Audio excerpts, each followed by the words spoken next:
What are closings looking like in Illinois now that we are in phase 4? Hey everyone, this is Cheryl Morrison, your local Chicagoland real estate attorney, and let's talk a little bit today about how closings have changed throughout the stay-at-home order and where things are right now. So if you have bought or sold property in the past few months, you may have known that the logistics of the closing itself have changed a little bit, and that's really been to best protect everybody's health and safety throughout this pandemic. And one of the things that we changed that changed the most was that the title companies recommended that not everybody attend the closing. Now, if you've bought a whole home or sold a home before all this, you might remember that at your closing, you went to the title company, you were there, your spouse was there, perhaps if you have children or other family members, they came along as well. Your lawyer was there, your realtor was there,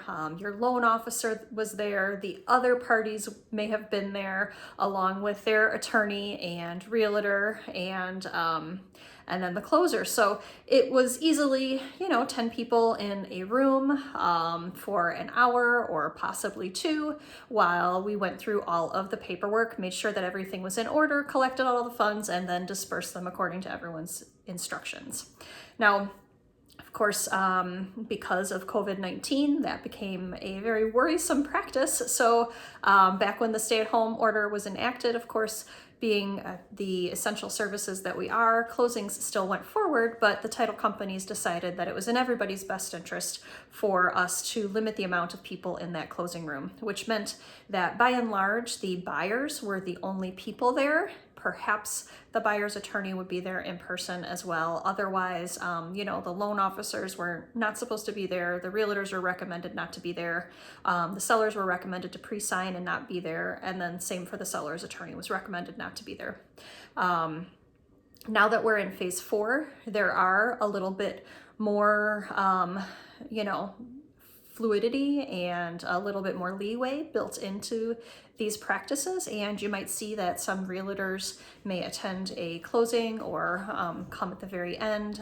More attorneys are being there in person rather than remotely. It's still recommended that the sellers and the seller's attorney pre-sign everything to not be there, which was a fairly common practice actually before all of this anyway, since the seller can largely do their portion ahead of time.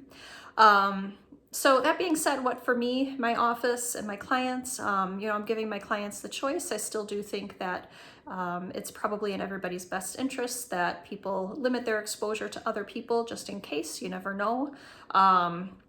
And the good thing about doing things remotely is that it often means that things go a lot more quickly because there's just less distraction and not having everybody in the room. So the default for me in my practice right now is still that I will remotely attend closings with my clients.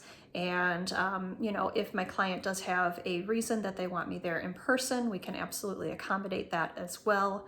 But we're kind of still coming at it from a point that it's better to be a little bit safer than sorry.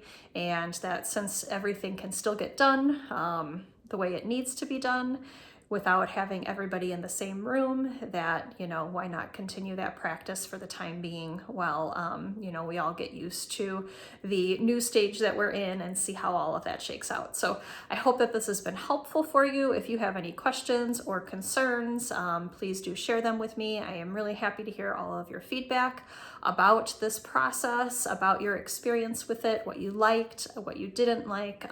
Feel free to reach out to me privately, of course. I'm always happy to accommodate that. I know that not everybody likes to talk about this stuff on a public forum, and that's perfectly fine. Feel free to call, email, or send me a message on Facebook and let me know your thoughts about it, as I'm always trying to tailor my practice best for my clients. So yeah, that's it, guys. Have a good, happy 4th of July. Please stay safe. Enjoy the weekend with your family. And I will, I will catch you guys tomorrow on a new video and see you guys then, okay? Bye.